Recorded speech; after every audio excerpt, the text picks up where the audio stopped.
بسم الله الرحمن الرحيم. ازيكم يا حبايبي؟ عاملين ايه؟ يا رب تكونوا بخير. ايه رايكم بقى نعمل مع بعض طاجن المعمر الجامد ده؟ ايه رايكم فيه؟ شكله حلو قوي وطعمه كمان في منتهى الجمال. يلا نبدا. عندي هنا 4 كوبايات رز مصري من العادي جدا، انا غسلته ونقعته حوالي ساعتين. ولازم الكوبايه اللي انا عايرت بيها الرز هعاير بيها اللبن والشوربه معاكم دلوقتي. طبعا هو منقوع بقاله ساعتين، فانا دلوقتي هصفيه من ميه النقع وهحطه في الطاجن. دلوقتي انا صفيته وحطيته في الطاجن. عندي بقى معلقتين كبار زبده، انا كنت يعني حطيتهم كده على شويه بخار ميه عشان يفك معايا شويه. هحطه انا بقى دلوقتي على الرز عشان هقلبه في الرز. ممكن تحط سمنه بلدي بس انا كان عندي زبده الحقيقه فاستخدمتها، زي ما تحبي. هنا حطيت شويه ملح،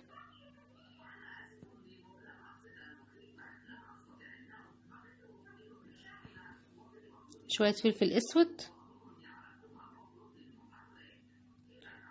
وحبة قرفة صغيرين خالص خالص خالص هحطهم دلوقتي برضو عشان يدي نكهة حلوة للمعمر. اهو زي ما انتوا شايفين، حاجات بسيطة قوي. هقلب بقى الملح والفلفل والزبدة كده مع الرز كويس،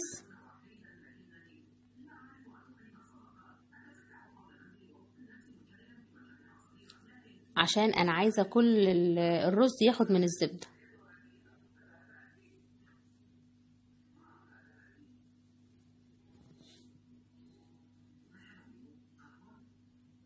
زي ما انتوا شايفين كده لازم اقلبه كويس.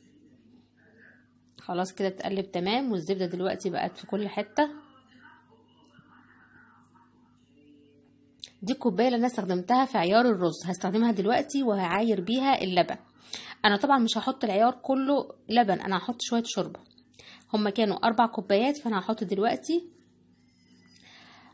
1 2 3 ونص. انا هحط 3 كوبايات ونص لبن، وهحط كوبايه كمان شوربه، يعني هيبقى اكتر من العيار الاساسي. احنا عارفين ان الرز المصري بياخد كل كوبايه بتاخد كوبايه ميه، بس انا في المعمر هزود عيار الميه شويه او الشوربه شويه واللبن، علشان يبقى المعمر مفرفر معايا، لان طبعا انتوا عارفين ان اللبن مش بيخلي الرز مستوي قوي، فلازم يكون العيار اكتر شويه. يبقى انا دلوقتي هحط نص كوبايه زياده عن العيار الاساسي ده في المعمر بس يا جماعه، عشان تبقى الحبايه مفرفره معاكم ويبقى كمان مستوي حلو، عشان كمان ما يقفش في الزور كده وانت بتاكليه، يبقى مستوي وتمام. دي كوبايه الشوربه اهو. هقلب بقى كويس المعمر بتاعي. ممكن بقى تحطي له لحمه، ممكن تحطي له فراخ، زي ما يعجبك. ممكن تعملي كده لوحده يا جماعه، والله انا احيانا بعمله كده لوحده، بعمل بقى جنب منه بطاطس وسلطه وبتنجان، ويعني بتبقى وجبه ويومه بيعدي، مش لازم يعني لحوم وفراخ على طول.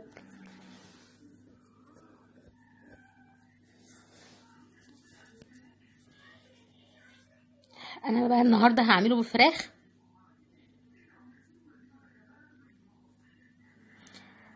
هعملها بسمنه يا جماعه، لازم اديها صدمه كده بسمنه وتاخد لون، عشان ما يبقاش فيها دم، لان هي بس هتستوي بس على قد سوى الرز. فطبعا لو عملتها من غير الخطوه دي مش هتبقى مستويه كويس. لازم احطها في زيت، في سمنه سوري، احطها في سمنه واحمرها كويس عشان تاخد صدمه، وفي نفس الوقت ما يبقاش فيها دم. الخطوه دي مهمه قوي. خلاص زي ما انتوا شايفين كده انا حمرت الفراخ اهوت، وكمان حطيت عليها ملح وفلفل، تبلتها يعني، علشان هحطها دلوقتي على وش الطاجن بتاعي.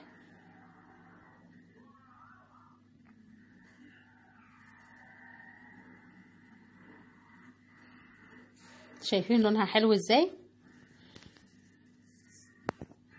عندي كمان دي تكايه مهمه قوي قوي قوي في المعمر. عندي معلقتين قشطه كبار، ولو انت ما عندكيش قشطه ممكن تستغني عنها بكوبايه زبادي، تربيها في شويه لبن صغيرين لحد ما تديكي قوام كريمي كده، وهتحطيه في الاخر خالص على وش الطاجن المعمر بعد ما تحطي الفراخ، عشان يبقى لذيذ وحلو، وكمان يبقى وشه جميل كده.